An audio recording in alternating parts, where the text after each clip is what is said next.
কিন্তু আমি প্রশ্ন করলাম প্রকৃত সম্পদ কোথায়? আপনি বলবেন মাঠে, যেখানে আমি আলু লাগিয়েছি, যেখানে আমি ধান রুয়েছি, ওটা হচ্ছে প্রকৃত সম্পদ। যেখানে আমার আর ধানগুলোকে তুলে মড়াই বেঁধেছি, ওটা হচ্ছে ওই যে আমি দেখতে পাচ্ছি দাদু ধান মনে করেছে, প্রকৃত সম্পদ। ওই আমাদের সামনে ব্যাংক অফ ইন্ডিয়া ব্যাংক রয়েছে, ওটা আমার সম্পদ। আমি দোতলা বাড়ি করেছি, আমি গাড়ি নিয়েছি, এটা হচ্ছে সম্পদ, ওটা আমার সম্পদ। কিন্তু আসলে প্রকৃত সম্পদ কি? আপনি যদি কোনো মানুষকে প্রশ্ন করেন, আচ্ছা ভাই প্রকৃত সম্পদ কোনটা, তখন সে আপনাকে বলবে, শোনো প্রকৃত সম্পদ হচ্ছে হিরে। ঠিক আছে, আরেকজন কাউকে বলবেন, মধ্যবিত্ত কোনো পরিবারকে বলবেন, আচ্ছা দিদি প্রকৃত সম্পদ কোনটা? সে তখন কি বলবে, আর আমার স্বামী আমাকে অনেক গয়না গড়ি দিয়েছে, আমি সব আলমারিতে রেখেছি লকারে চাবি দিয়ে, আমাকে অনেক গয়না দিয়েছে, ওটা হচ্ছে আমার কাছে সম্পদ।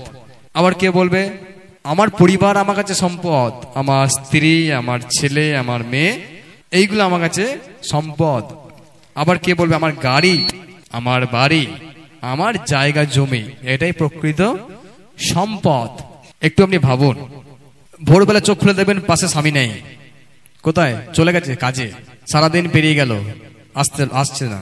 আবার আপনি একা ভাত খেয়ে শুয়ে পড়লেন, কখনো স্বামীকে দেখতে পেলেন না, কখন রাতে ঘুমিয়ে আবার চলে গেছে, খুঁজে পেলেন না। প্রচুর পরিশ্রম, মানে আপনাকে সময় দিতে পারছে না, পরিবারকে সময় দিতে পারছে না, ছেলে মেয়েকে সময় দিতে পারছে না। এবার আমার টার্গেট ছিল যুবক যুবতীকে আমি ঈশ্বরের কথা বলবো। যেমন আমি বেঁচেছি, যেমন আমি পাপ থেকে বেরিয়ে এসেছি, যেমন আমি জগৎ থেকে বেরিয়ে এসেছি, সিনেমা সিরিয়াল আরো খারাপ বন্ধু বান্ধব, আরো জগতের জিনিসের প্রতি যে আসক্তি ছিল, সেখান থেকে আমি যেমন বেরিয়েছি। আমার টার্গেট কলকাতা শহরে আমি যে জায়গায় থাকবো, সমস্ত যুবক যুবতীকে বলবো। আমি চলে গেছি পার্কে, কলকাতা পার্কে গিয়ে যত ছেলে মেয়ে গল্প করছে, সবার কাছে গিয়ে ঈশ্বরের কথা বলছি, কেউ পাত্তাই দিচ্ছে না। কেউ বলছে না আমি ব্যস্ত, কেউ বলছে আমি এই ব্যস্ত, এ বলছে আমি এই ব্যস্ত, বলে ফাইনালি ওখানে 1 বছরের মধ্যে একটা চার্চ বানানো হয়ে যায়, নবজীবন চার্চের নাম। ওখানে বিশ্বাসী আছে এবং প্রার্থনা হয়। আর যখন আমি সিটিতে, শহরে যখন ঈশ্বরের কথা প্রচার করি, সেখানে দেখছিলাম মানুষ সত্যি ব্যস্ত, এবং তারা মনে করেছে আসল সম্পদ হচ্ছে টাকা। স্ত্রীকে যদি সোনা দিই, এটা হচ্ছে আসল। যদি আমি বাড়িতে অনেক টাকা রোজগার করি, তাহলে এটা হচ্ছে আসল সম্পদ, তাহলে এটা হচ্ছে আসল জিনিস, যেটা আমার কাছে সবসময় থাকবে, আজীবন থাকবে। এই বলে মানুষ দৌড়াচ্ছে, আজও দৌড়াচ্ছে। দিনের বেলা কাউকে বাড়িতে পাবেন না। এখন হতে পারে আমাদের পাড়াতে আমরা কয়েকজন এখানে বসে আছি, পাড়াতে কেউ নেই, কেন? ধান রুইতে গেছে, হতে পারে কাজে। এই পৃথিবীতে যেটা আমি পরিশ্রম করি, যেটা আমি রোজগার করি, ওটা হচ্ছে আমার সম্পদ। ঈশ্বরের শাস্ত্র ওই কথা বলে না। ঈশ্বরের শাস্ত্র কি কথা বলে জানেন? শাস্ত্র বাক্য এই কথা বলে, প্রকৃত সম্পদ সেটা, সেখানে যেটা এখন মৃত্যুর পরও ওই সম্পদ মানুষের কাছে থাকবে। যদি আমি আপনাকে একটা গল্প বলি, তাহলে আপনি ভালো করে বিষয়টা বুঝতে পারবেন। একটা দেশে একজন রাজা, তার অনেক ধন সম্পত্তি, সে এরকম মনে মনে ভাবছে, আমার এত কিছু, আমার সবই আছে, আমার মাঝে মাঝে অসুস্থ হয়, আমি শরীর খারাপ হয়ে যায়, আমার বয়সও দিনের পর দিন বাড়ছে, তাহলে আমি এত পরিশ্রম করে, এত রোজগার করে আমি রাজার পদে থেকে আমি তো একদিন মরে যাব, আমি কোন জিনিসটা নিয়ে যাব বলে সে খুব দুশ্চিন্তা করছে আর খুব ভেঙে পড়েছে। তার স্ত্রীকে বলছে, তার পরিবারকে বলছে, আমার সঙ্গে কে যাবে, আমি কি জিনিসটা নিয়ে যাব। তিনি বলল, আমাকে কাউকে না কাউকে এই উত্তর যেন আমার কাছে আসে, কেউ আমাকে উত্তর দিক, এই জগতে থাকার সময় আমি কোন জিনিসটা শেষ পর্যন্ত থাকতে পারবো, কোন জিনিসটা। খুব কাঁদছে, ভেতর থেকে সে কাঁদছে। তার পরিবার যখন এই কথা শুনছে, রাজা কাঁদছে, গোটা গ্রামবাসী কাঁদছে, কি ব্যাপার, রাজা কেন কাঁদছে, কি জন্য?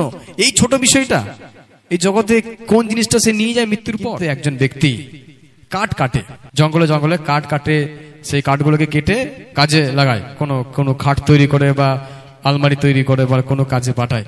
তো ওই কাঠ কাঠুরে কি হয়েছে শুনেছে, বিষয়টা শুনে রাজার কাছে এসছে। রাজার কাছে যখন এসছে, রাজা খুব কাঁদছেন কেন? আরে আমার এত প্রজা আছে, কেউ বলতে পারছে না যে আমি মৃত্যুর পর কোন জিনিসটা নিয়ে যাব।